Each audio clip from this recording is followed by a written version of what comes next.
Chris, we've got a market that is ready to sell bonds even after a bit of a miss on the top line.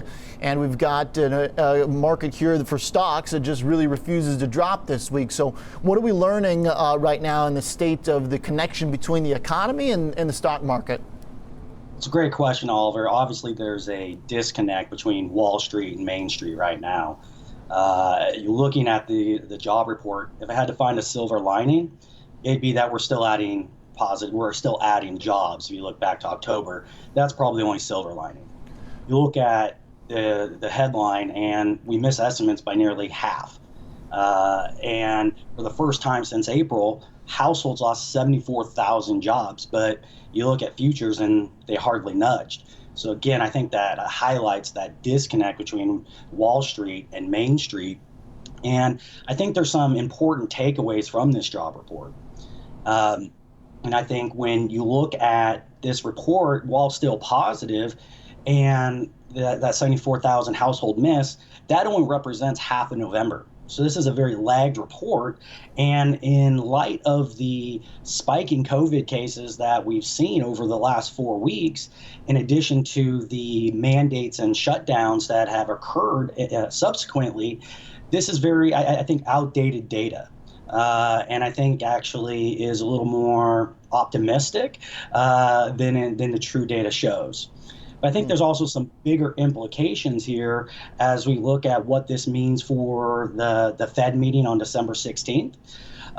Given the disappointment here and with the more data expected with unemployment claims over the next 2 weeks, odds are they could be a little more accommodative here, which obviously the market would like. But I think it also perhaps is a wake-up call to Congress that a fiscal package is probably needed here. That you look at the pandemic aids that are set to expire, the unemployment aids, I should say, that are set to expire December 28th. You have a lot of unemployed individuals that are dwindling their savings down pretty quickly. And additional stimulus would definitely help. So again, there's definitely this disconnect between Wall Street and Main Street. Chris, in terms of stimulus as a catalyst for the market and a reason to figure out what to own or how much and where, right now the discussion is about $1 trillion less. It seems like we can kind of put the cap at $1 trillion for this interim bill that's been discussed. At least I'm just going from what I've read this week from folks who report on this. What do you think that would mean for investors in the stock market? Is $1 trillion stimulus, does it change the game? Does it bring back the kind of froth of the last summer, fall period where we had all these momentum stocks melting up? Or is this more about playing airlines and companies that are going to be very directly on the other end of such stimulus, restaurants? Yep, that's a great question, Oliver. And of course, the market's a leading indicator and tends to lag, right? But I think with the stimulus being only half of what really Democrats were pushing for, really actually only about a third in reality. But I think there is still positive to be gleaned here. As I mentioned, the expiring unemployment benefits on December 28th would provide some support there. Additional state funding would definitely be a welcome addition right now. But I think also just looking at the amount of both monetary and fiscal stimulus that's been pumped into this market is a positive. You look at M2 money growth, or that's money supply growth, that we've seen year over year just through November, that's positive 25%. And the S&P 500 has a strong correlation with money growth. So I think that's a positive as we go into 2021. Obviously, we've seen this melt up. We've seen breadth in the market expand, and those companies that you mentioned that were more punished, like the hospitality industries, the airline industries, catch a bid, and odds are they'll probably still catch a bid on the heels of any sort of fiscal package. I'm more of a long-term investor and feel that investors should be maybe apprehensive when to just jump blindly into the airline stocks like United Airlines or Delta. They become zombie companies. In other words, they're paying more in interest than they're bringing in earnings before interest and tax. And they're expected to bring in 20 through 2021. Analysts are expecting they'll bring in 50% less revenue than they did in 2019. And that's if they get back to 70% capacity. But I think the bigger question, if you look at those cyclical sectors, especially airlines, is how are they going to be permanently impaired going forward? When you look pre-COVID, about 2/3 of airline travel was made up from business travel.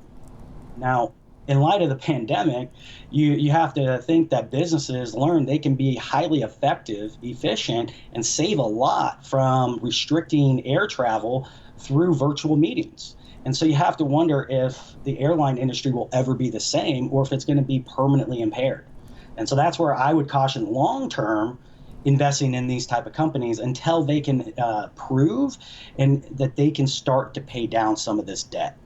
So the worry here that buying up companies that are on the brink right now is going to be committed to a pretty tough road in terms of working through some of that debt, working through the loans and assistance they've taken on.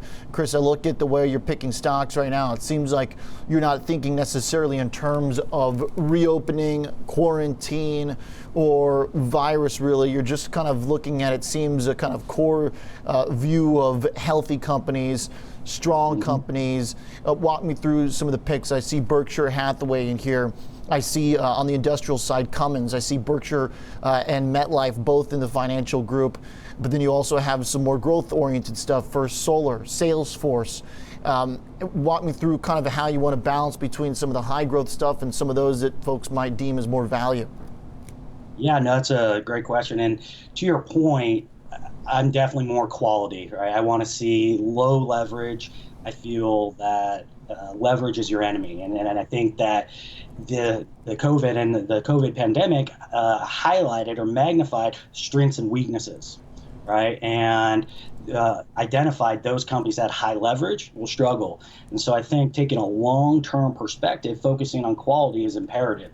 Companies like Berkshire Hathaway, as you mentioned, had at the end of the third quarter, $146 billion in cash on the balance sheet, which gives them a ton of opportunity to be flexible when it comes to acquisitions for CapEx or capital expenditures and grow.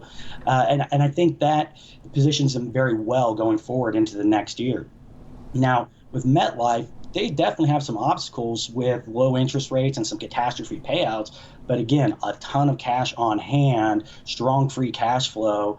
And when you factor in they have a $6 billion real estate capital expenditure that they could easily monetize if they needed to, they're very well positioned to move forward. Chris, I just wanted to jump in real quickly on the financial side, because I think it's pretty interesting right now. It seems like within those financials, you're also not looking to be tied to, the yield curve. You're not looking to be tied to like a regional bank, though. Correct. I think, when you look at the interest rate environment, it's important to look at the percentage of a balance sheet or the income statement that is made up from net interest income. And not to say that all banks are heavily reliant on it, but a lot of them are. So I prefer more diversified financials. You look at Berkshire, and it's essentially, in my opinion, almost an instant mutual fund, if you will, with exposures within insurance, other financials, and other industries. And so I think that diversification outside of necessarily net interest income is imperative. So if you're looking at other financials, perhaps those that have heavy trading like Goldman Sachs, to help offset that net interest income hurdle or constraint that they're going to be faced with, is going to be important when evaluating financials. Chris, one other thing I just got to make sure I ask you before you go. With Salesforce on the list here, the share has been punished for the Slack deal. Unfair, or are they biting off more than they can chew? Well, at first glance, analysts definitely think they overpaid for it. I mean, they're buying Slack at approximately 30 times annual recurring revenue. But when you look at the SaaS market, is that really overpaying? I mean, you look at companies like Snowflake and what they're trading relative to their annual recurring revenue, and perhaps they're not overpaying.